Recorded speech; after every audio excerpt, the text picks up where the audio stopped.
ह्याच्यातले फक्त dark colours ते हे असेल ना मग नाही चालत ते. हळूच थांबा. हे जे डार्क तेच वापरायचे. ऑरेंज एवढा नाही दिसत. ठीक आहे. सो शक्यतो ब्लॅकच ठेव. ब्लॅक बोर्ड झाला तर मग दुसरा डार्क पडतो. ठीक आहे. बघा रेड रोजेस.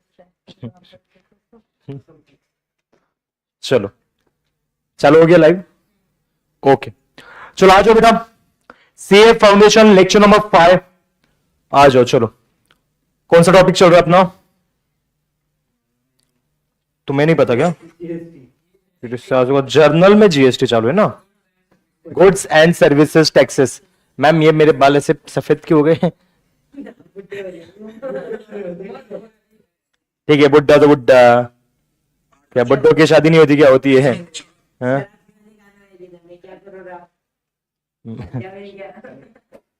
चलो आ जाओ. बेटा शेयर कर दो.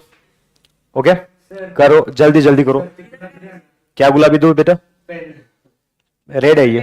तो एक सेकंड. सीए फाउंडेशन में ब्लैक कलर का पेन यूज होता है. अभी भी अगर जिसने नहीं लाया तो कोई लिखो ही मत आज. जिसने लाया वही लिखेगा, जिसने नहीं लाया नहीं लिखेगा.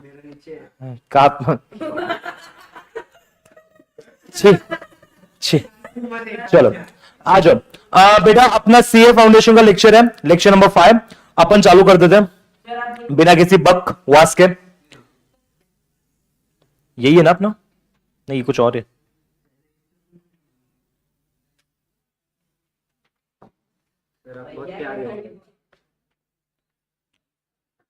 चलो क्या यूट्यूब पे जाना. लाइव है यूट्यूब पे, सब कुछ लाइव है बेटा. चलो आज अपना इनपुट एंड आउटपुट जीएसटी बेटा. इनपुट एंड आउटपुट जीएसटी है सबसे इंपॉर्टेंट टॉपिक है आज का. इसके लिए आज बहुत आपको लिखना है. बहुत कुछ लिखना है बेटा आपको. नहीं इसके ऊपर आएगा. सक्सेस मंत्र के ऊपर आएगा. देखो आगे सारे एक बार ऑनलाइन आ जाओ सारे के सारे. चलो क्या बे तनया जी बुक निकाली बेटा आपने? Hello sir good afternoon. Good afternoon बेटा. गुड आफ्टरनून सबको. Good afternoon. चलो डन. आगे बढ़ते हैं. सबसे पहले आज का जो अपना टॉपिक है उस टॉपिक का नाम देखो क्या लिखा है. उस टॉपिक का नाम है करी रहा इनपुट एंड आउटपुट जीएसटी. क्या नाम है बेटा इसका? Input and output GST. सबसे इंपॉर्टेंट टॉपिक है. आपके 11th में इतना डिटेल अपन ने नहीं किया है. तो बेसिकली जिसको भी जो प्रॉब्लम्स होंगे इस टॉपिक में आ सकते हैं प्रॉब्लम्स, क्योंकि ये पहली बार आप सीखने वाले हो. यस चलो input and output GST actual में सर होता क्या है? तो सबसे पहले तो हमने जीएसटी का फुल फॉर्म पढ़ लिया था. क्या नाम है उसका? Goods and services taxes. Okay अब what is the meaning of input and what is the meaning of output in GST, वो इंपॉर्टेंट है. बताओ ना बराबर. अब दूसरा देखो बेसिकली में अगर वर्ड के हिसाब से जाओ तो इनपुट मतलब आना, आउटपुट मतलब जाना. यही है. ठीक है. अभी यहां पे देखते हैं कि जीएसटी में ये वर्ड्स क्यों दिए होंगे. इसके लिए सबसे पहले आज आप क्या करोगे? सबसे पहले तो आज आप लोग आज की डेट लिखो. आज की डेट लिखो. डेट लिखना हमेशा कंपलसरी होता है बेटा. मुझे बताओ जिंदगी में क्या इंपॉर्टेंट? डेट ना. डेट अगर अच्छी हो गई तो ही जाके आगे आपको हर चीज वो मिलेगी जिसके लिए आपने वो डेट की है. बराबर. तो अपन डेट इसलिए लिखते हैं हम कि अगर कभी आपको कोई रिवीजन करना है तो आप उस दिन की डेट पे जाके वो रिवीजन कर सकते हो. जैसे कि मैंने आपको बोला कि 2 दिसंबर को मैंने इनपुट एंड आउटपुट जीएसटी का कुछ लिखवाया था. तो आप आपकी नोटबुक ओपन करोगे उसमें वो डेट पे जाके वो आप कंसेप्ट क्लियर कर सकते हो. बोल. गलती तेरी नहीं है बेटा. गलती तेरी है ही नहीं. चलो सबसे पहले आज की जो तारीख है वो है 2 दिसंबर 2025. अगर आप लोग ध्यान दोगे तो बेटा दिसंबर महीना आ चुका है. ठंडी का महीना. इस ठंडी के महीने में बहुत शादियां होती है आया ना.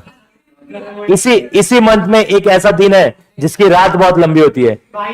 22 23 उसकी रात लंबी होती है. काश मेरी शादी 22 दिसंबर को हो जाए. चलो तो रात बड़ी होती है ना, सुबह शादी हुई है। चलो आगे। 2 दिसंबर 2025 की बात करते हैं।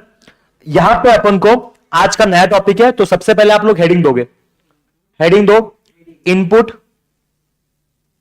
And output. Input and output GST. Input and output GST. ए बेटा, पहली बात तो तुम लोग ऐसी है ना, मस्ती अगर करनी है ना तो बेटा मैं सच में ना लेक्चर छोड़ के चला जाऊंगा।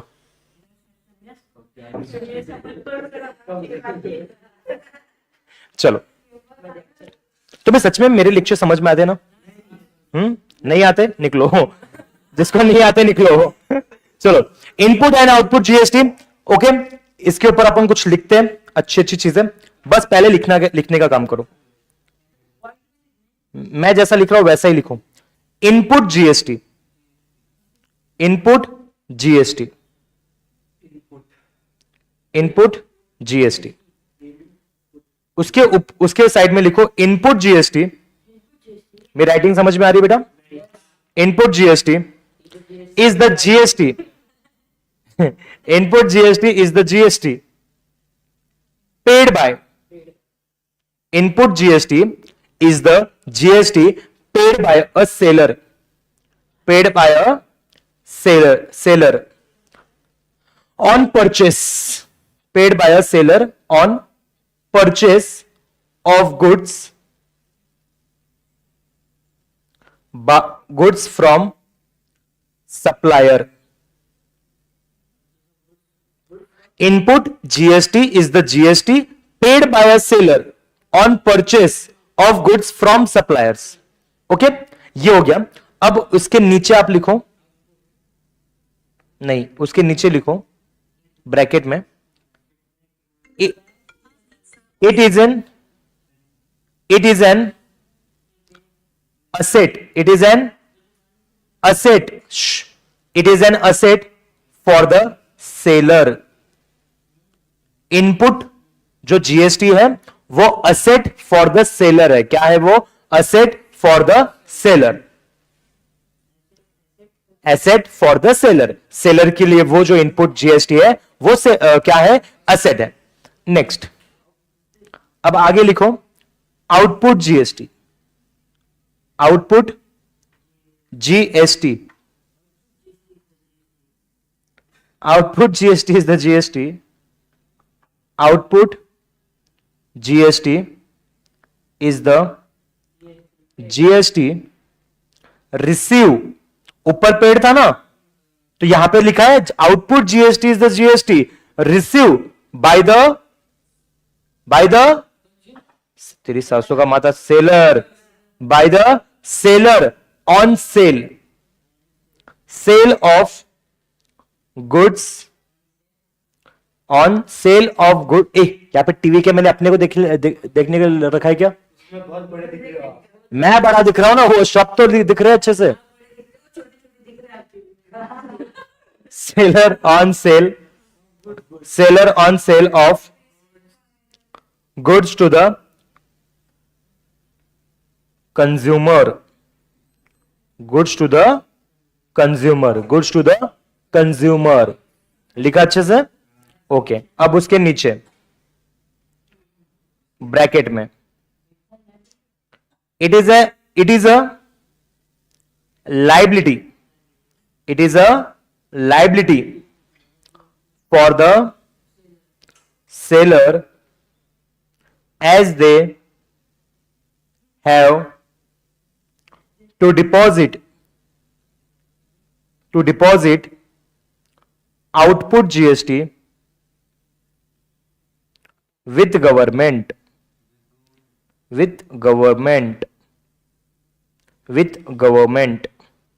मैंने 2 पॉइंट लिखवा है, देख लो अच्छी तरह से। यस, ये क्वेश्चन है या बता रहा है मुझे?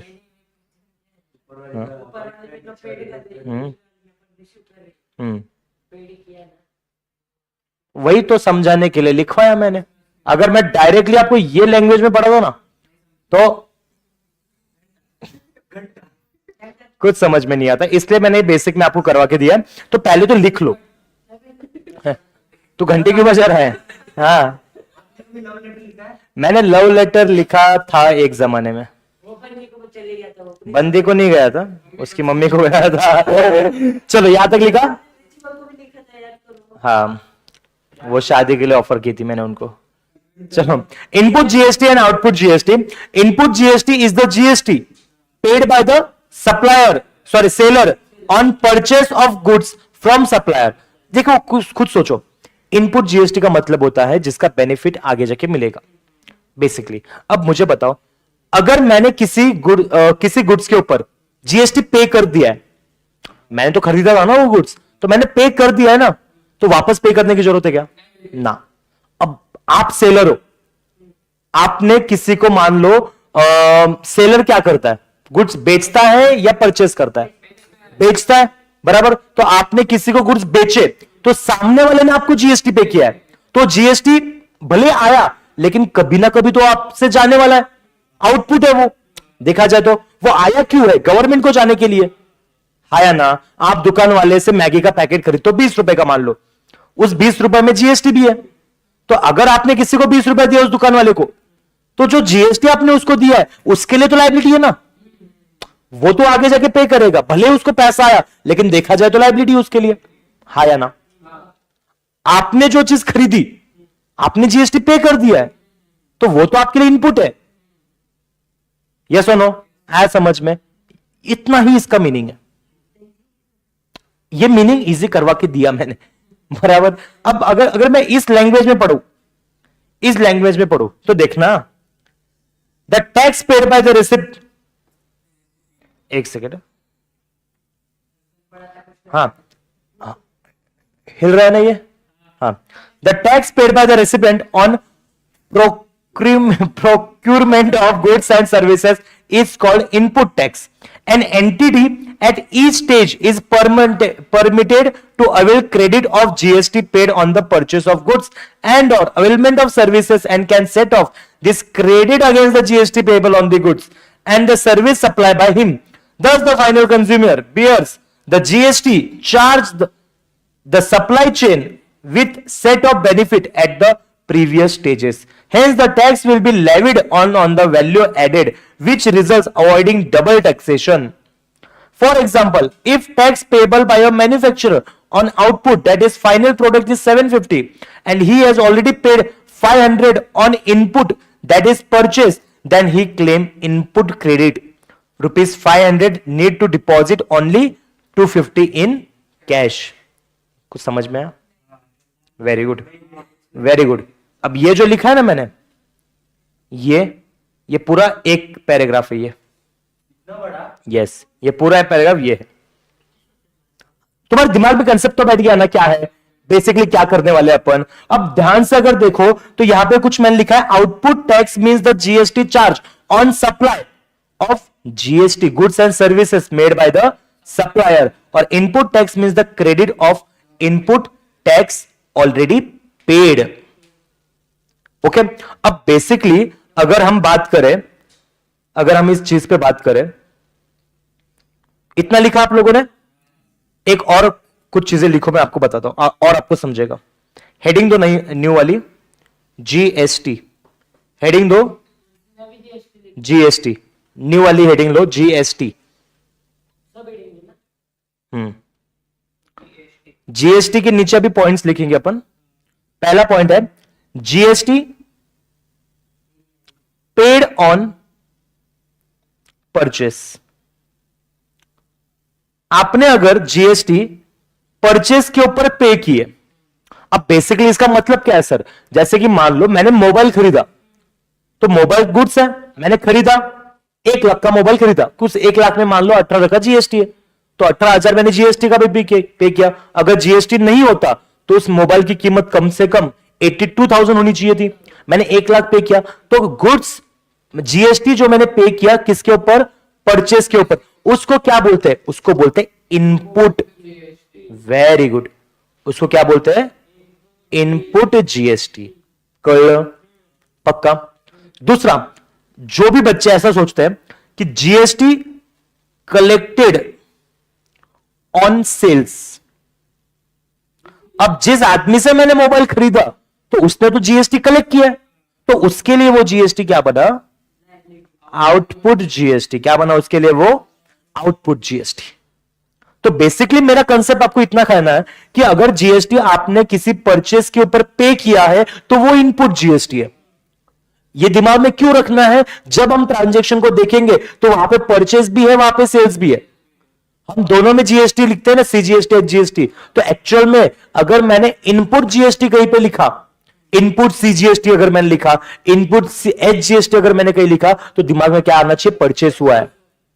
अगर मैंने ट्रांजैक्शन में जर्नल एंट्री बनाते समय लिखा आउटपुट सीजीएसटी, आउटपुट एचजीएसटी, तो वहां पे सेल्स हुआ है। दिमाग में आइडिया ना, इजी है ना वो वाला, बराबर। दिमाग में जो बैठना था वो बैठ गया, कंसेप्ट क्लियर हो गया तुम्हारा। Third point, GST paid on purchase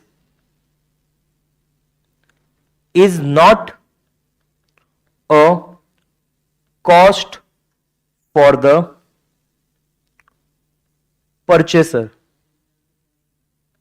but is an asset। कोई मुझे इस चीज का मतलब बताओ, सही लिखा है नहीं लिखा मैंने ऐसा लिखा है कि अगर मैंने 1 लाख का जो मोबाइल खरीदा है उसमें 18,000 जीएसटी का चला गया, मैं तो परचेस किया ना, मैं परचेसर बना। क्या वो 18,000 मेरे लिए कॉस्ट है, खर्चा है क्या मेरे लिए? अगर मेरे पास अगर जीएसटी का नंबर है तो पैसा मुझे वापस मिल जाएगा, जीएसटी का क्रेडिट मिलता है ना, तो ये मेरे लिए असेट बना। तो यहां पे मैंने लिखा ही क्या है, मैंने लिखा है GST paid on purchase is not a cost. वो कॉस्ट नहीं है, देखा जाए तो भले आज पैसा गया, वो कॉस्ट नहीं है, वो एक प्रकार का मेरे लिए असेट है। और वो असेट किसके लिए, परचेसर के लिए, क्योंकि उसने क्या किया था, परचेस किया था। इसलिए लोग बोलते हैं ना, जो भी चीज खरीदो तो जीएसटी पे करो, टैक्स पे किया करो आप लोग, आपको फायदा मिलेगा। तो ये है फायदा,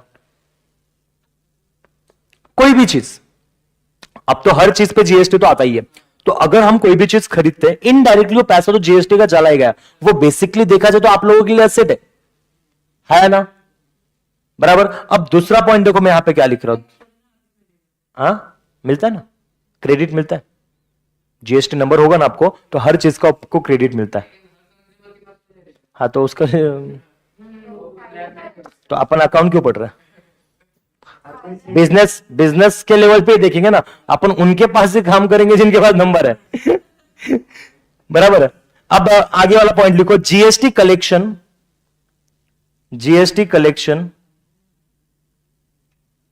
on sale, GST collection on sale is not an income of the seller, but is a liability, अब इसका मीनिंग से बताओ, जीएसटी जो सेल कर रहा है, जैसे कि मोबाइल वाले को एक्स्ट्रा 18,000 आया, अगर मैं बात करूं तो मोबाइल तो 82,000 का, उसको तो 18,000 एक्स्ट्रा आया, तो तुम लोग सोचो कि उसका तो 18,000 का इनकम बढ़ा है ना। अब देखा जाए तो उसके इनकम है ही नहीं ना, वो it is not a income, क्योंकि वो तो उसकी लायबिलिटी बनेगी, क्योंकि वो इनकम लेके करेगा क्या। तुम लोगों ने उसको जीएसटी जो पे किया, क्यों पे किया, ऐसे ही। तुम्हें फायदा चाहिए ना, फ्यूचर में फायदा चाहिए तुम्हें, तो फायदा कैसे मिलेगा, वो पैसा गवर्नमेंट को जाना चाहिए, गवर्नमेंट इनकम टैक्स डिपार्टमेंट को जाना चाहिए। तो अगर इनकम टैक्स डिपार्टमेंट को भेजने का काम किसका है, सेलर का, जिसको तुमने 18,000 एक्स्ट्रा दिया, तो वो सेलर के लिए तो क्या बनेगा, यही तो सिखाया हमने, आज नहीं तो कल अगर कोई पैसा मेरे से जाने वाला है तो लायबिलिटी है या ना। आज दिख रहा है वो इनकम, पैसा आया है, रिसीवेबल है, लेकिन वो पैसा आज नहीं तो कल जाने वाला है। तो बेसिकली दिमाग में चीज बैठ गई, इनपुट क्या होता है, आउटपुट क्या होता है, बराबर। अगर जो परचेस कर रहा है कोई चीज, जीएसटी पे कर रहा है, तो असेट है, अच्छी बात है। कोई वो चीज सेल कर रहा है, उसके ऊपर जीएसटी कलेक्ट कर रहा है, तो लायबिलिटी बना। तो क्यों बना वो इंपॉर्टेंट है। बोलने के लिए आसान है कि सर हाँ ये लायबिलिटी, ये असेट, समझ गया तुम्हें, ये आसान है बोलने के लिए। समझ में आया कि क्यों मैंने ऐसा बोला और इसके पीछे का लॉजिक क्या है सबको, हर्ष पक्का, संतोष, ओके। अब लास्ट वाला पॉइंट लिखो, उसी के नीचे लास्ट वाला पॉइंट लिखो, fifth, input GST can B set off against output GST. अब मुझे इस लाइन का जो भी मीनिंग बताएगा ना, आज मेरे तरफ से उसको 5 स्टार। 5 star, 5 star. वो मैं आंसर तो मैं बता दो क्या है। 5 स्टार मेरे तरफ से। Input GST can be set off against output GST.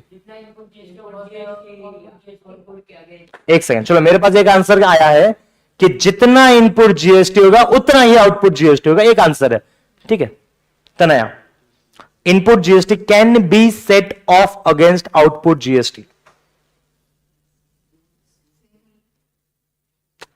तुम्हें इंग्लिश नहीं आती कि इसलिए इंग्लिश के लेक्चर ज्यादा करवा रहा हूं मैं।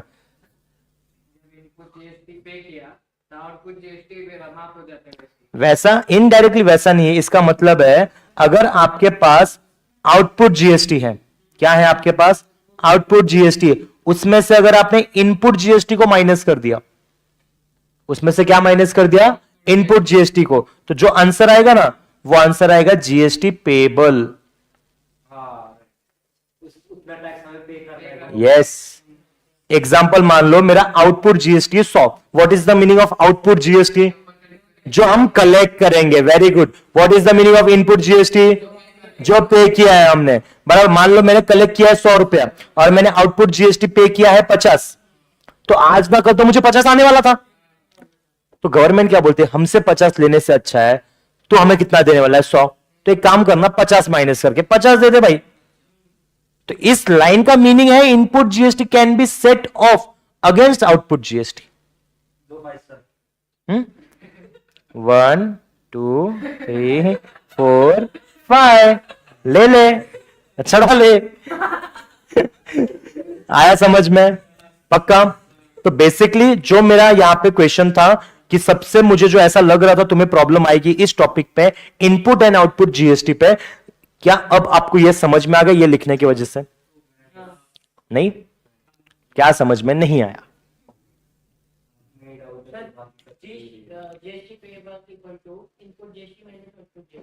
Output GST minus input GST, output GST minus input GST is equal to GST payable to the government. Okay okay, चलो अभी हम आ जाते हैं अपने मॉड्यूल के ऊपर आ जाता हूं।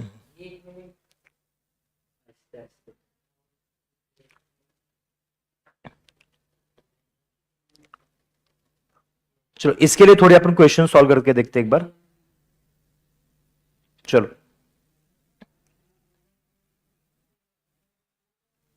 इनपुट जीएसटी ज्यादा हो, इनपुट जीएसटी ज्यादा और आउटपुट जीएसटी कम, ऐसा कैसे होगा? होता है ना। लेकिन कैसे होगा? तुम खुद थोड़ा लॉजिक लगाओ, तुम बिजनेस करके देखो। जीएसटी ज्यादा पे इनपुट नहीं जीएसटी में मिला नहीं होगा। एग्जाम्पल मान ले, एग्जाम्पल देख, तू एक सेलर है। तू कौन है? तेरा काम क्या है? लोगों को सामान बेचना। तो जिसको सामान बेचेगा उससे क्या करेगा? बराबर। अब ये जो सामान तो जिसको बेच रहा है, क्या कहीं ना कहीं से खरीदता होगा तू भी? चल खरीदता भी नहीं होगा, चल बनाता होगा तू, मैन्युफैक्चर करता होगा। तो क्या कहीं ना कहीं तू इनडायरेक्टली क्या जीएसटी पे तो करता ही है ना? अब जब तू पे कर रहा है तो मान ले तूने पे किया कोई सामान 200 रुपए का इंक्लूडिंग जीएसटी। तूने जो भी सामान कहीं से खरीदा है वो 200 रुपए का खरीद के रखा है, तो बेचेगा क्या उसको 190 में? क्या 100 रुपए में बेचने वाला था, कम से कम 500 में तो बेचेगा। आया ना? तो कैसे, मतलब आया समझ में लॉजिक? तो कभी कभी लॉजिक से जाओ। बहुत सारी चीजें क्या हो जाती है, आप लॉजिक यूज करो अपने आप आंसर मिल जाता है। बराबर। कि हो ही कैसे सकता है ऐसा? आया समझ में? बात क्लियर हो गई है?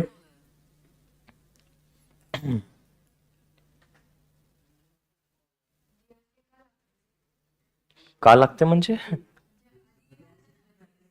कब आया जीएसटी? 2017 1 जुलाई 2017। चलो अब अपन बात करते हैं, ये देखो एक और टॉपिक यहां पे, utilisation of input tax credit under GST. अब ये अपन क्या करते हैं, इसको अपन थोड़ी देर बाद देखते हैं, ठीक है? कुछ टॉपिक इसके आगे के करवाता हूं, तब जाके ये समझेगा आपको। अब यार इसके ऊपर ही क्वेश्चंस लेते हैं ना थोड़े, इसी के ऊपर आपको थोड़े मैं क्वेश्चंस लेता हूं, रुको। क्या बे, क्या इलू इलू,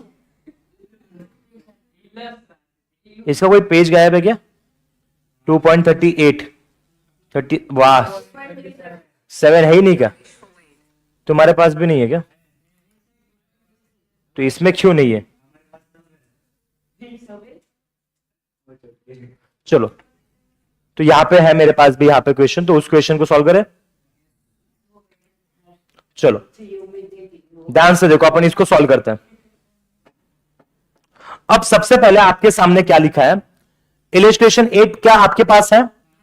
ऑनलाइन वालों के पास नहीं होगा तो बेटा आईसीए की जो मॉड्यूल है ना, उसमें पेज नंबर 2.37, पेज नंबर 2.37 उसके ऊपर ये क्वेश्चन है।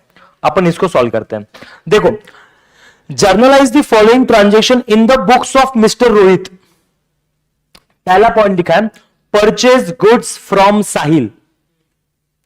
अब यहां पे तो दिमाग में पहली चीज आ गई, परचेज लिखा है मतलब इनपुट। क्यों आया इनपुट? अब समझ में आ गया। अब अपने आप आंसर आ रहा है कि परचेज मतलब input. Purchase goods from Sahil for 50,000 plus CGST and HGST 9% etch. अब बहुत सारे बच्चों को यहां पे कंफ्यूजन होगा, इसलिए मैं बोल देता हूं, डिटेल में जा रहा हूं। बेटा सुनो, सीजीएसटी एंड एचजीएसटी और आपके सामने लिखा है @9% इच, तो इसका मतलब होता है इसके ऊपर भी 9% और इसके ऊपर भी 9%। अब देखो, मुझे पता है गलतियां कहां होती है, बच्चे गलतियां करते हैं। 9% मतलब दोनों का मिला के 9%, तो यह आपका क्या बन जाता है? 4.5 इसको और 4.5 इसको। तो बेसिकली देखा जाए तो इसका एक्चुअल कैलकुलेशन 18% है ना। तो गलतियां समझ में आ गई, ऐसी हो सकती है, तो ऐसी गलतियां नहीं करनी है, तो प्रॉपर हमें पढ़ना पड़ेगा। तो यहां पे लिखा है गिरे हुए इंसान, purchase goods from Sahil for 50,000 plus CGST. इसका कैलकुलेशन देखो किस तरह से करना है। मैंने साहिल से 50,000 के गुड्स परचेज किए। अब मैंने जब परचेज किया तो मेरे दिमाग में क्या आएगा, मुझे उसको पैसा देना पड़ेगा जीएसटी का। ओके, देने के लिए कैलकुलेशन करते हैं। कैलकुलेशन मतलब क्या, 50,000 मल्टीप्लाई 18/100 करते हैं। बेसिकली 18/100 कर दिया मैंने। अगर मैंने 18/100 किया, ये 2 0 कट 2 0 कट 500 मल्टीप्लाई 18 करूं मैं, तो 18 मल्टीप्लाई 5 भी कर दूं, 18 मल्टीप्लाई 5 भी कर दूं, तो ये कितना आ जाएगा? ये आ गया आपका 9,000। अब ये 9,000 जो आया, ये कर लो तेज, 9,000 जो भी आया, तो ये 9,000 क्या पूरे 50,000 के ऊपर आया? पूरे 50,000 के ऊपर। अब गवर्नमेंट क्या चाहती है कि ये जो 9,000 का आप जो जीएसटी का इतना बोल रहे हो ना, जीएसटी 9,000, इसमें से सीजीएसटी को दे दो आधा और एचजीएसटी को दे दो आधा। अब सर आधा कैसे करते हैं? तो बेटा ये 9,000 है क्या, इसको डिवाइड कर दो 2 से, हो जाएगा आधा, बराबर। तो बेसिकली मेरा कहने का मतलब क्या है, जब तक आप प्रॉपर कैलकुलेशन नहीं करोगे तब तक समझ में नहीं आएगा। अब एक चीज समझो, चलो और आपको इजी कर देता हूं जर्नल एंट्री बनाने के लिए जीएसटी की। क्या इनपुट टैक्स भले ही आपके लिए एसेट है, भले एसेट है, लेकिन क्या बिजनेस एक खर्चा मान लेते हैं अपन, इसको एक्सपेंस मान लेते हैं। एक्सपेंस क्या होना चाहिए, डेबिट या क्रेडिट? डेबिट होना चाहिए, debit all expenses and losses.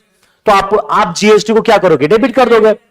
Input हमेशा क्या हो जाएगा, डेबिट, बराबर। तो इसकी एंट्री, तो सबसे पहले तो बचपन में हमने क्या सीखा था, परचेस अकाउंट क्या होना चाहिए, तो यहां पे एंट्री क्या आ जाएगी, यहां पे ऑलरेडी एंट्री है, मैं इसको ही देखता हूं। देखो यहां पे परचेस अकाउंट डेबिट। अब सुनो, परचेस अकाउंट एक्चुअल में परचेस कितने का हुआ है, 50,000 का। उसके ऊपर इनपुट जीएसटी भी डेबिट होगा। क्यों डेबिट होगा पता चला, क्योंकि खर्चा है सर कितना, 4,500, क्योंकि आधा करना था। इनपुट्स एचजीएसटी भी डेबिट होगा, कितना। अब जो साहिल भाई है, साहिल का नाम यहां पे क्रेडिट हुआ है, इसका मतलब साहिल क्या है, क्रेडिटर है।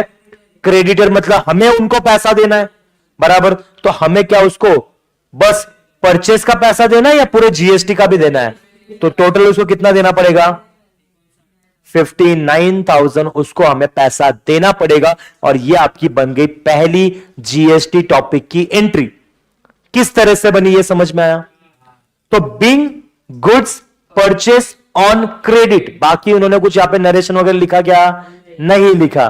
तो क्या आपको यह समझ में आया कि इस तरह की एंट्री किस तरह से सॉल्व होती है? अच्छा लगा ये? अब ये नहीं, मैंने जो सिखाया वो अच्छा लगा क्या? पता चला किस तरह से करना है, दिमाग में क्लियर हो गया कि जीएसटी जो अपन इतना डिफिकल्ट टॉपिक सोच रहे थे वो क्या इतना डिफिकल्ट भी नहीं है। ठीक है, अब अपन सेकेंड चीज पे जाते हैं। Purchase goods from Shyam, purchase goods from Shyam for 40,000 at trade discount. ये मुझे समझाने के लिए मैं एक बार क्वेश्चन लिख लेता हूं यहां पे, क्योंकि ऑनलाइन वाले बच्चों को भी अच्छी तरह समझ में आ जाएगा।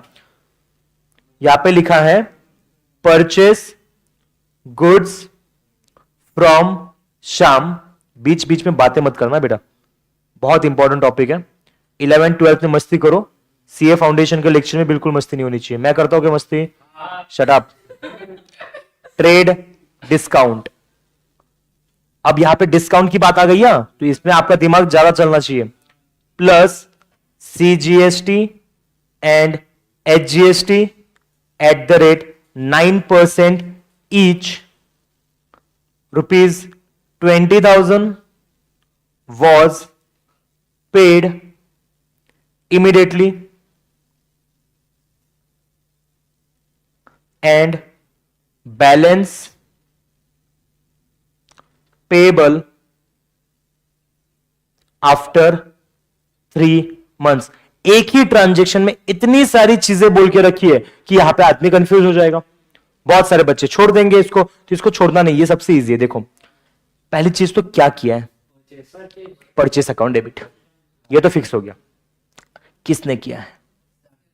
सैम ने, मतलब ये अपना क्या बनाया? क्रेडिटर बन गया ये। दूसरा, टोटल कितने का सामान है? 40 का। जीएसटी कितना पे करना है? 9% ईच, मतलब 18% जीएसटी है। टैक्स अपना डिस्काउंट कितना मांग रहा है? 10%, वो भी कौन सा? इसका मतलब ये हमें दिखाना नहीं है उसके अंदर। ओके, आगे उसके बाद उसने 20,000 क्या कर दिया? पे कर दिया है, तो मतलब बैंक अकाउंट डेबिट तो हो गया, एक चीज हो गया, और बाकी का पैसा आना बाकी है। इसका मतलब श्याम अकाउंट तो क्रिएट होने ही वाला है। 4-5 चीजें मेरे दिमाग में आ गई। अब देखते हैं इसको सॉल्व कैसे करना है। सबसे पहले कैलकुलेशन करेंगे अपन। सबसे पहले 40,000 के ऊपर हमें क्या निकालना है? 10% क्या निकालना है मुझे बताओ? ट्रेड डिस्काउंट किसके ऊपर निकालना है? 40,000 के ऊपर हमें क्या निकालना है? Trade discount. अब मुझे बताओ, क्या 40,000 के ऊपर मैं 10% का डिस्काउंट निकालू तो कितना आ जाएगा? 4,000 आ गया। तो मुझे बताओ 40,000 में से अगर मैं 4,000 को माइनस कर दूं तो क्या मेरा टोटल परचेस 36,000 का हुआ? तो तुम्हें क्या लगता है, थोड़ा दिमाग लगाता है, देखते तुम्हें आता है या नहीं। टैक्स किसकी, कौन से अमाउंट पे करूं मैं? 40,000 के ऊपर या 36,000 के ऊपर? वेरी गुड, क्योंकि अपन ने एक्चुअल में उस चीज की वैल्यू कितनी डिसाइड की? 36। 4,000 तो डिस्काउंट मिला, तो आपका यहां पे कैलकुलेशन बनेगा 36,000 के ऊपर 18% का आपका जीएसटी है ना, जो कि कितना आएगा? ये 2 0 कट कर दो, 2 0 कट कर दो। 18 को अगर मैं 36 से मल्टीप्लाई करूं, 6 8 जा 48, 6 1 जा 6 प्लस 4 10, मल्टीप्लाई 3 8 जा 24, 3 1 जा 3 4 5, ये आपका आया 84610 लगा दो, तो टोटल आपका जो टैक्स आ रहा है वो 6,480 का आ रहा है।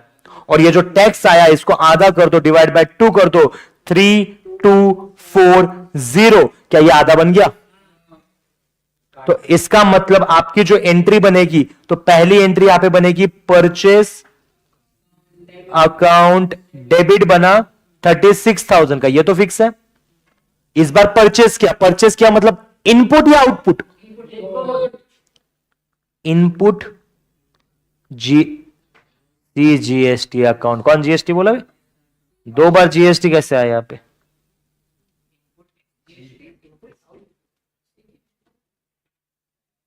Input CGST account debit 3240, input SGST account debit 3240। अगर मैं आपसे एक चीज पूछूं तो मुझे बताओ बैंक में कितना पैसा आया? 6,000 दिया दिया हमने दिया, परचेज किया मतलब हमने पैसा दिया। तो जब पैसा देते अपन तो क्रेडिट होगा, जब अपन ने पैसा लिया था तब डेबिट किया था, अब जब हम देंगे तो क्रेडिट करेंगे। तो मैंने लिखा टू बैंक अकाउंट 20,000 दिया। अब यहां पे question, sir to Shyam account, हमें पता है सर सैम है श्याम है, Sam, okay, to Sam account. Sir अब हमें पता है 20,000 दिया है, 40,000 का प्रोडक्ट था, 40 बाकी मतलब 20 आएगा आंसर। लेकिन नहीं, लेकिन यहां पे ऐसा नहीं होगा, यहां पे हमें चेक करना पड़ेगा। मुझे बताओ क्या आपके डेबिट में 36,000 प्लस 64800842 या आया आपका 42,480 और आपके क्रेडिट में पैसा लिखा है 20,000, इसका मतलब 22,480 रुपए क्या आपको सैम को देने हैं 3 महीने बाद? तो 3 महीने देने तो है ना। To Sam account 22,480। अब आप अगर आपके पूरे क्वेश्चन में देखोगे, ये वाले क्वेश्चन में देखोगे तो क्या यहां पे आपको ये अमाउंट दिख रही है? क्या आपको ये अमाउंट दिख रही है? इसको छोड़ के इस हमने ये जो 4 अमाउंट लिखी, ये कोई भी अमाउंट यहां पे नहीं है। सबसे इंपॉर्टेंट है ये याद रखना, जब भी क्वेश्चन में ट्रेड डिस्काउंट आता है ना, तो ट्रेड डिस्काउंट के लिए अलग से कोई डिस्काउंट अकाउंट नहीं बनता है, ये आप फिक्स कर लो। जब भी ट्रेड डिस्काउंट की बात आती है तो वो जो माइनस करेंगे लेकिन अलग से शो नहीं करेंगे उसको। हाँ, अगर कैश डिस्काउंट की बात करता है ना तो शो करना पड़ेगा। तो क्या करना पड़ेगा? शो। अब यहां पे कंफ्यूजन बच्चों को होता है, सर कैश डिस्काउंट की बात चल रही है ना, हाँ मैंने पैसा बैंक से पे किया है तो कैश डिस्काउंट मानेंगे क्या अपन? तो चमन बेटा, भले ही कैश डिस्काउंट का नाम है, अच्छा लगता है बैंक डिस्काउंट बोलना। मुझे आज बैंक डिस्काउंट मिला, मैं कुछ खरीदने गया था मेडिकल पे, चॉकलेट वगैरह, तो मुझे उसने, मैं पेटीएम करने गया उसको, तो उसने मुझे बैंक डिस्काउंट, ऐसा नहीं होता ना, उसने मुझे मान लो 100 की चीज 90 में दे दी, है ना। हम हाँ ट्रेड डिस्काउंट मेंशन नहीं करती, तो हमने अभी क्या किया, ट्रेड डिस्काउंट माइनस करके जो अमाउंट है उसके ऊपर टैक्स लगा। हाँ कैश डिस्काउंट में भी सेम करने का, हाँ। टोटल करते समय जो अमाउंट आएगी वो डिफर करेगी ना। हाँ, कैसे नहीं करेगी? नहीं नहीं, किस पे लगेगा वो? हाँ बेसिकली अभी देख, अभी अपन यहाँ पे जो एंट्री पास की अपन ने, तो इस एंट्री में कोई डाउट है तुझे? इस एंट्री में मैंने ट्रेड डिस्काउंट वाली एंट्री मान ले सॉल्व किया अपन ने, इसमें भी डाउट है? तो जब कैश डिस्काउंट की कोई एंट्री आएगी ना, मैं तब सिखाता वो। अगर अभी सिखा दिया तो क्या होता है, अपना दिमाग ऐसा है ना कि जो चीज आती है उस पर नहीं ध्यान देंगे, जो नहीं आती उस पर ध्यान देंगे, बराबर। अब जैसे कि मान लो अगर आपको अभी सीए फाउंडेशन में, फाउंडेशन की पढ़ाई कर रहे हो आप, तो यहां पे आपका पूरा ध्यान क्या होना चाहिए? सीए फाउंडेशन में एग्जाम में अच्छे से अच्छे मार्क्स कैसे लेके आए, रैंक कैसा है। आपका दिमाग पता है क्या चल रहा है? मैं सीए बन जाऊंगा तब क्या करूंगा, सीए बन जाओगा तो कितने जगह घूमने जाओगा, कितनी जगह घूमने जाओगा, किस किस को मैं सामान दूंगा, किस किस से सामान लूंगा, ये सारी चीजें आपके दिमाग में चल रही है। तो वो नहीं करना है, इस पे फोकस करो, इस पे फोकस करना है। आ गया समझ में? चलो गर्ल्स फोकस ऑन होल्स बोल रहा है साला। चलो अब आगे देखो, क्या यहां पे भी अपन ने ऐसा ही किया है? Yes, same to same entries pass हो रही है। इसका नरेशन देख लो क्या लिखा है, being goods purchase and part payment made. Easy वाली आपकी नरेशन है, कोई ज्यादा इसमें झोल झपाटा है भी नहीं। क्लियर यहां तक? नैतिक समझ में आया बेटा? ओके, आगे लिखा है goods costing ₹20,000 withdraw for personal use. देखो पहली बात तो सामने से बोल दिया, 20,000 के गुड्स है, पैसा विड्रॉ किया क्या ना, गुड्स विड्रॉ किया, वो भी 20,000 के, और वो भी पर्सनल यूज के लिए विड्रॉ कर रहा है। तो ड्राइंग्स हो गया। Such goods were purchase by paying GST. And at GST 9% each. तो थोड़ा दिमाग लगाओ, थोड़ा दिमाग लगाओ, इनपुट आएगा या आउटपुट आएगा? इनपुट तो आएगा, बराबर है। क्यों आएगा? परचेस, हमने वो गुड्स पे जीएसटी पे किया था और वही गुड्स ओनर लेके जा रहा है। खुद समझो कि अगर देखा जाए कि ये जो अपना हर्ष है, ये जो अपना हर्ष है, हाँ, ये बाल है, बाल लंबे लंबे किया उसने बाला। नहीं नहीं, सुनो तो मैं बताता हूं। ये अपना हर्ष है, हर्ष ने एक बिजनेस है उसका जो कि तुम्हें बहुत अच्छा लगता है। हर्ष के बड़े सबसे बड़े, बराबर। हर्ष के बड़े सबसे बड़े, ओके। अब सुनो, अब देखो, हर्ष अलग है, बिजनेस अलग है। बिजनेस है वड़ा बनाने का। अब हर्ष के यहां पे पूरे बिजनेस में आज के दिन में 200 क्या बने? वड़ा पाव बने। 200 क्या बने? वड़ा पाव बने। क्योंकि ये वाले क्वेश्चन में गुड्स की बात की है ना, ओके, वड़ा पाव बने। 200 वड़ा पाव गया। अब हर्ष की ना एक प्यारी सी मोटी सी बीबी है, प्यारी सी मोटी सी वाइफ है। कौन है इसकी? वाइफ है। और हर्ष के कुछ छोटे छोटे बड़े हैं, उसके कुछ बच्चे हैं। अब हर बच्चा 2-2 वड़ा पाव खाता है, हर बच्चा 2-2 वड़ा पाव खाता है, और ये अकेली 50 खाती है, ये अकेली 50 खाती है। तो उसने हर्ष को क्या बोला? जानू सुनो ना, जानू एक काम करो, आते समय ना मेरे 50 और आपके ये दोनों नन्हे मिन्ने के 8, ऐसे कुल मिला के 58 और आपके लिए 2, मतलब कुल मिला के 60 वड़ा लेके आओ, बराबर। पाव भी लेके आएगा ना अभी पाव, तो इसको देखना, तुझे लगता है इसको पाव की जरूरत है? सुनो, पहले सुनो तो सही, अच्छा एग्जांपल सुनो। अब देखो, अब मुझे बताओ, ये ओनर है, बराबर, इसका खुद का उसका फेमस नाम है हर्ष के बड़े सबसे बड़े। तुम्हें लगता है वो अपने वाइफ के लिए, बच्चों के लिए किसी और दुकान से वड़ा पाव खरीदेगा? Very good. अब वो कहां गया? अपने बिजनेस में गया, बिजनेस से 60 वड़ा पाव निकाले, बराबर। अब मुझे बताओ, ये 60 निकाल दे तो मानना मैंने, क्या ये 200 वड़ा पाव बनने के लिए अपन को खर्चा लगा होगा? उस खर्चे में टैक्स भी आ गया होगा, हाँ या ना?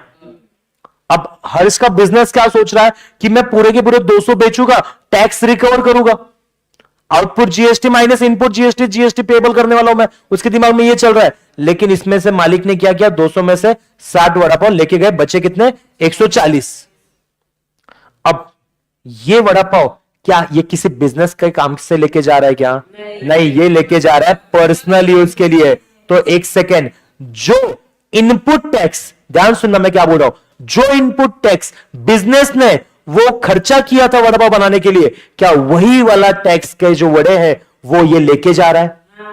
हाँ, बराबर। इसका मतलब जहां पे हमने अभी तक इनपुट टैक्स को खरीदने पे क्या किया था? डेबिट, अब वो ये लेके जा रहा है, तो तुम्हें लगता है ना बिजनेस वही टैक्स वसूल करेगा?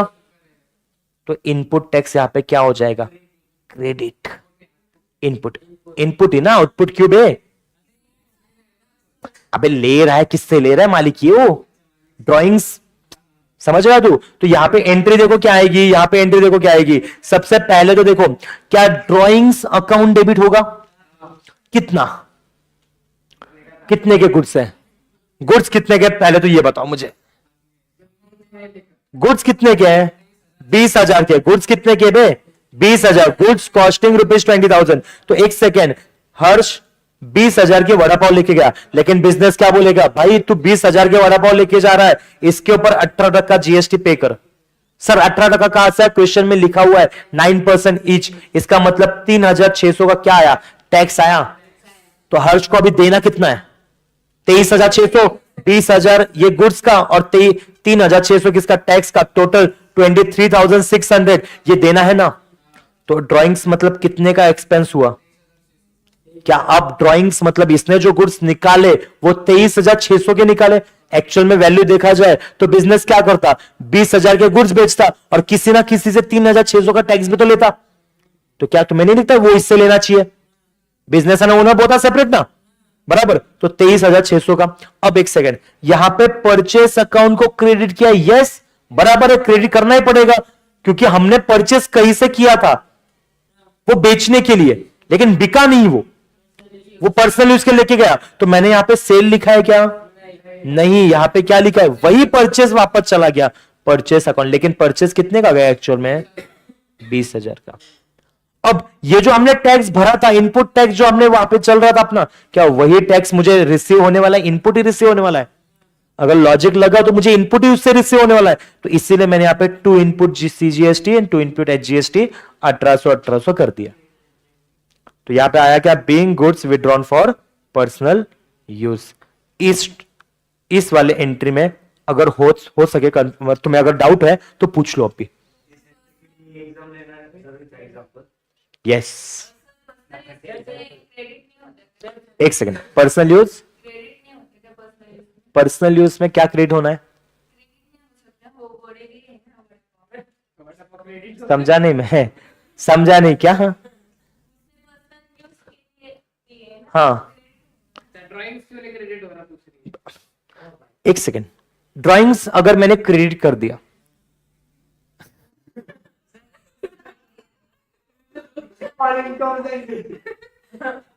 तो बिजनेस के पॉइंट ऑफ व्यू सोचना, बिजनेस के लिए कोई चीज बिजनेस से जा रही है, एक प्रकार का एक्सपेंस है ना। अगर वो नहीं लेके जाता तो बिजनेस क्या करता? बेचता ना।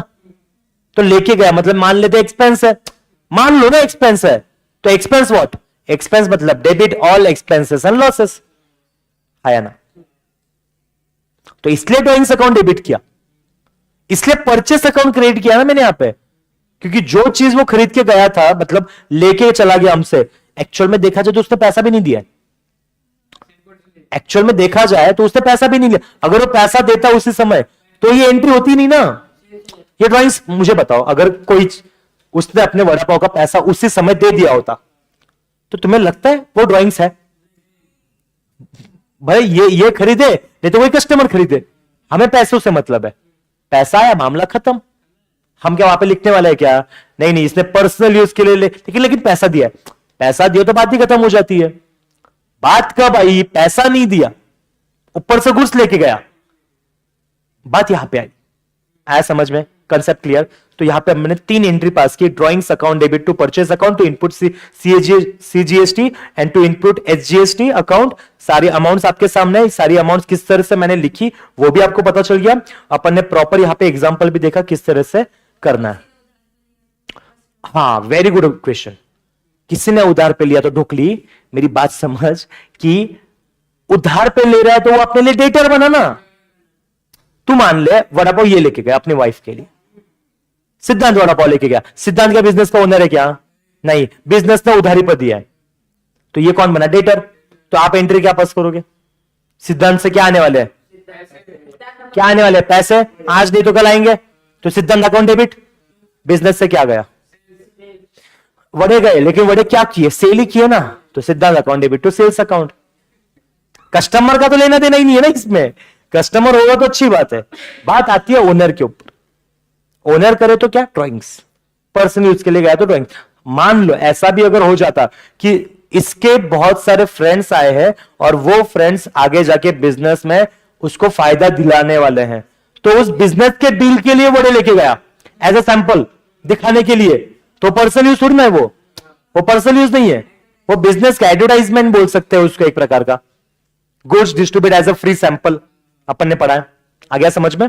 ओके, अब आगे बढ़ते हैं अपन इसी बात पे आगे बढ़ जाते हैं। आगे लिखा है paid rent to Gagandeep for 30,000 plus CGST and 6% each. सबसे इजी वाला पेड रेंट टू गगनदीप, मैंने गगनदीप को रेंट पे किया है 30,000 plus HGST and CGST at 6% is. सोचो पेड रेंट, सोचो एक सेकंड मेरे, सोचो पेड रेंट ऑफ गगनदीप, इसका मतलब नाम लिखा है गगनदीप का, तो गगनदीप को अभी तक मतलब पैसा जाना बाकी है।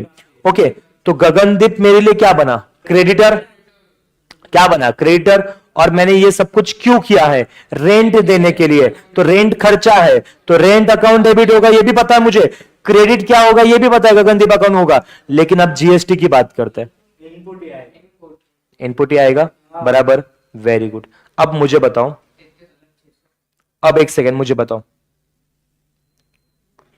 अब यहां पे क्या यही एंट्री आपके दिमाग में थी? मतलब आपको समझ में आ रहा है किस तरह से कैलकुलेशंस करना है, किस तरह से एंट्री बनानी है। यहां पे एंट्री क्या आई? Rent account debit, input CGST account debit, input HGST account debit to Gagandeep account. 30,000 के गुड्स है, मल्टीप्लाई 18% करेंगे तो मुझे लगता है 3,600 आएगा, जिसकी एंट्री कितनी बनेगी आपकी? 33,600, और जो भी जीएसटी वो आधा आधा पेड हो जाएगा। तो rent account 30,000, input CGST account 18,000, input HGST account 1,800 to Gagandeep account 33,600 being rent payable. खत्म बात। आया समझ में? पक्का? Doubts clear? आगे, goods costing 5,000 before trade discount of 10%। अब थोड़ा यहां पे टेक्निकल आ गया। बिफोर ट्रेड डिस्काउंट ऑफ 10 मतलब पहले टैक्स डिस्काउंट लगाने से पहले वो जो गुड्स थे वो 5,000 के थे।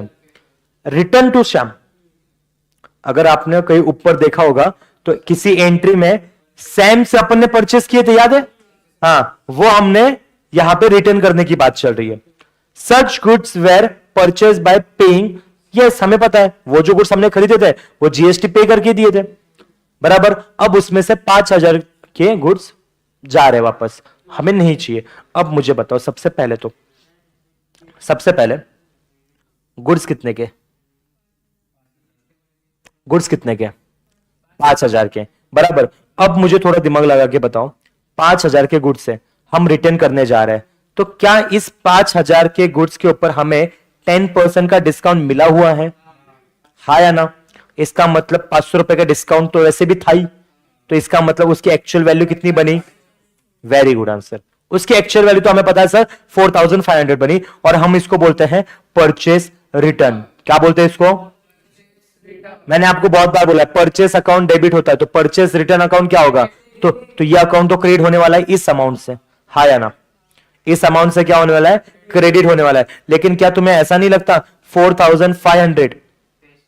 4,500 लास्ट वाली एंट्री में एक बोलते समय गलती हुई थी, यहां पे 9% का जीएसटी नहीं था, यहां पे 6% का था, तो इसलिए 30,000 के ऊपर अपन ने 12% जीएसटी निकाला, तब जाके 1,800 आया है। चलो कंसेप्ट पे आते हैं। अब 4,500 का जो है पैसा जो हमें रिटर्न करना है, इसके ऊपर हमें जीएसटी कितना निकालने के लिए बोल रहा है? वो 9% ईच, बराबर, जो कि हमने ऑलरेडी दे दिया था। तुम्हें क्या लगता है जब डिस्काउंट वो वापस मांग सकता है, तो क्या अपन ने जो पैसा उस 5,000 के 4,500 के ऊपर जो जीएसटी अपन ने इनपुट किया था वो भी तो अपन क्या करेंगे?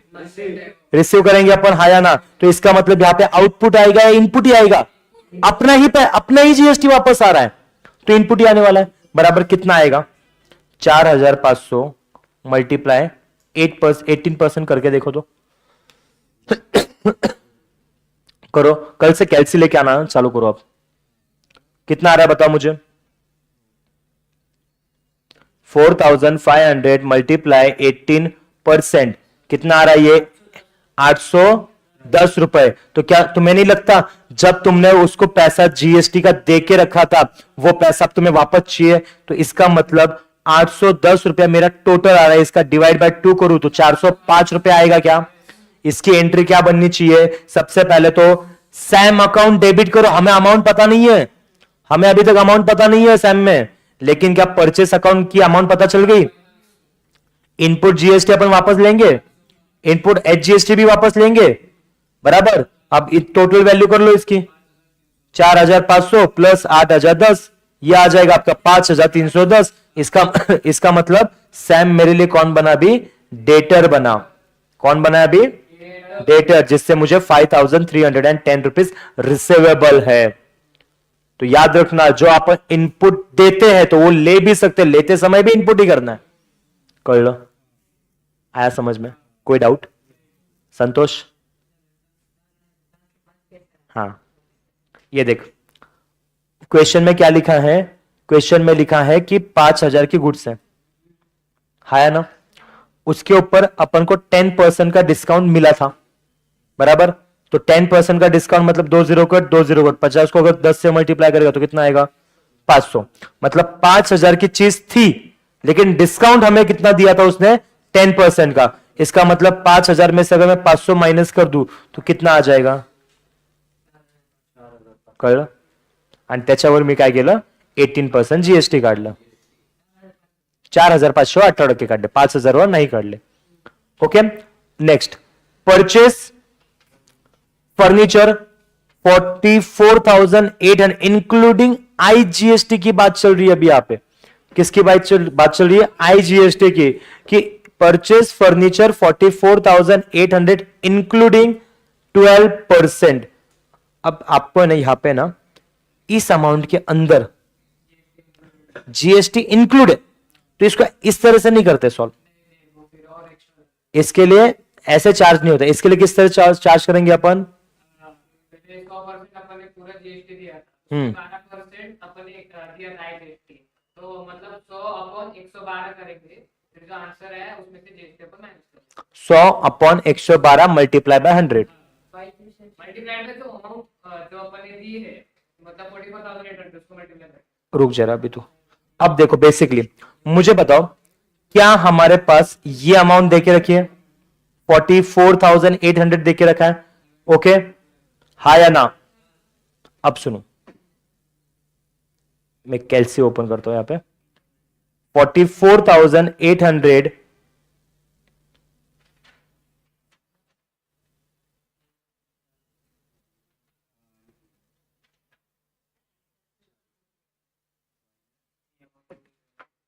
क्या 4,800 आ रहा है, 4,800 आ रहा है। अरे ये देख, क्या वो कर रहा है, वो क्या क्या क्या कर रहे हो तुम, जो अमाउंट है वो मिल गया। कैसे, जो अमाउंट है उसको 100/112 से डिवाइड कर, जो वाली आएगी वो 40,000। तो 44,800 मल्टीप्लाई 100 डिवाइड बाय 112, तो ये आपका कितना आएगा 40,000। तो बेसिकली यहां पे क्या हो रहा है, बेसिकली हमने इस अमाउंट में से टैक्स निकाला। क्या निकाला, टैक्स। तो देखो अपन क्या करते हैं, बेसिकली अपन कोई भी टैक्स लगाते समय 100 मल्टीप्लाई 10/100 करते हैं लगाते समय। अब निकालते समय मुझे बताओ क्या इसको रेसिप्रोकल कर देते अपन, पहले तो 100 मल्टीप्लाई 100/10, पहले तो ये किया, लेकिन इस 10 में अपन को 100 ऐड करना पड़ेगा, बराबर 100 को ऐड करना पड़ेगा, मतलब ये कितना बनेगा 110 बनेगा। अब इसको अगर मैं सॉल्व करूं, चेक करो ना, अगर मैं 100 के ऊपर 10% निकालू तो कितना आंसर आता है। अब मान लो 110 है, 110 के ऊपर इसमें टैक्स इंक्लूड है, इसको मुझे निकालना है। इसका आंसर मतलब मुझे चाहिए कि कितना आना चाहिए 10% के हिसाब से। तो किस तरह से करूं, 110 मल्टीप्लाई 100/110, है या ना। इसको सॉल्व करूं तो ये कट आंसर कितना मिला। तो इसी तरह से ये आपका बनेगा 44,800 मल्टीप्लाई 100/112, जो कि आपका कितना आया 40,000। इसका मतलब यहां पे आपका आएगा फर्नीचर अकाउंट डेबिट 40,000, इनपुट पूरा का पूरा आईजीएसटी अकाउंट कर दिया 4,800 to bank account 44,800 being furniture purchase, है ना।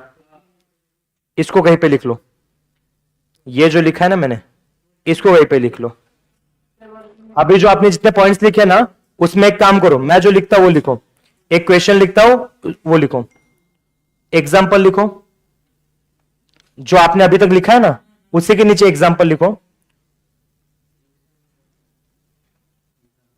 परचेस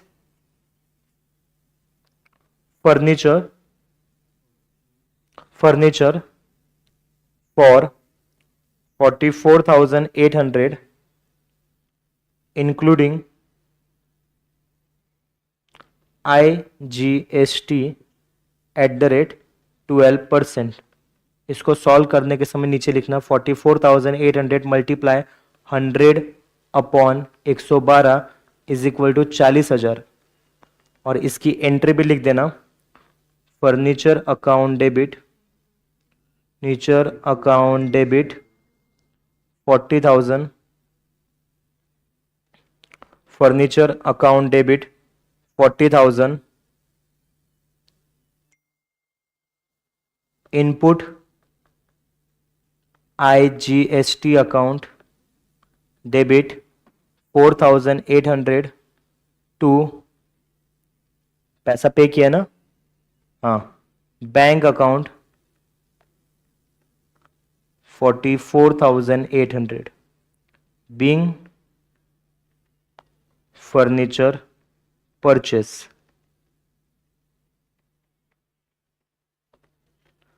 फर्नीचर परचेस, इतना लिख लो।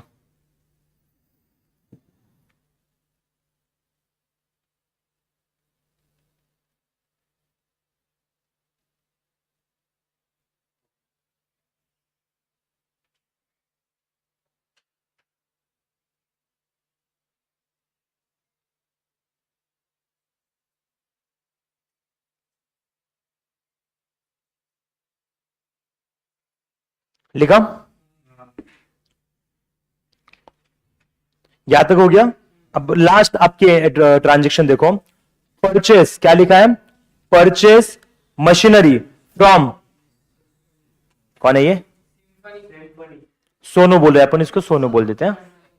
Purchase machinery from Sonu industries for 1,40,000 plus CGST and HGST 9% each, paid 1 lakh immediately and balance paid after 2 months, same to same entry। सबसे पहले देखो क्या machinery account debit होगा, 1 लाख कितने से, 40,000 से, उसके ऊपर हमें क्या 18% GST पे करना है, तो कितना आ जाएगा, कितना आ जाएगा, 25,200, 25,200 आया, उसको डिवाइड बाय 2 किया, input CGST input HGST 12,600 12,600 to bank account में कितना गया, 1 लाख तो तुरंत दे दिया था अपन ने, बराबर। और सोनू इंडस्ट्रीज को कितना जाएगा, जो रिमेनिंग बचा है उतना अपन 2 महीने बाद पे करने वाले हैं उसको, being machinery purchase and part payment made.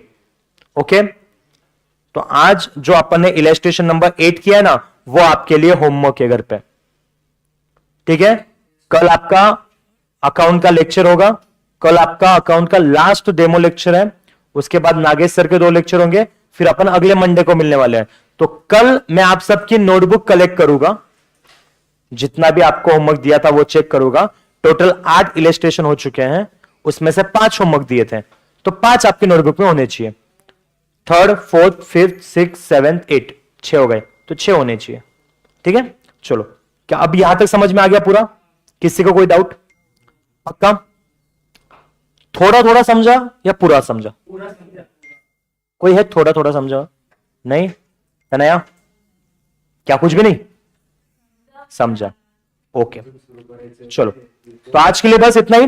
किसी को भी कोई भी डाउट होंगे तो बेटा आप मुझे मैसेज करके बता सकते हो, ठीक है।